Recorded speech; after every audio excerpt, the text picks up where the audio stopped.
Hello friends! I'm decorating another cake today. I'm going to do this with more modern techniques, but trying to imitate a style that's hundreds of years old, because I'm going to try to do Polish pottery cake.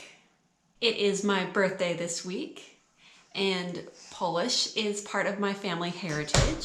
Our family name Polka is a Polish name, but I, like a lot of people, don't actually know very much about my European heritage. American immigrants tended to be part of a melting pot where they set aside a lot of their cultures and their languages, and in a generation or two completely forgot about them.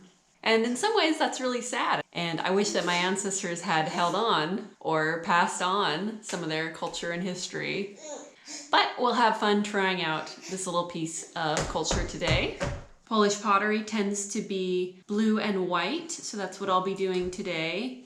There are more color variety options. They use a lot of repetitive motifs. Two things I've noticed in particular are small flowers with either 4 or 5 petals and small circles. Additionally, I imagined that these were painted on with a paintbrush, but they may have been stamped on with a sponge, or, in older, more historical times, stamped on with a potato. I've already prepared the cake and covered it in fondant, so it's all ready to be decorated.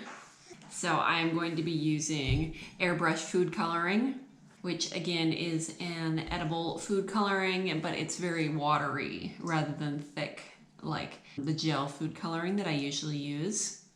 And I have a set of paintbrushes that I only use with edible ink.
We're all finished up.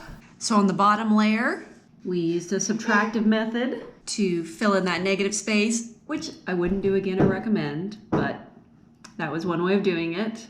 I've got some flowers. This next level is a design I copied that I think looks a little bit like French horns. Another layer up, I simplified another design. Kind of looks like a sunburst.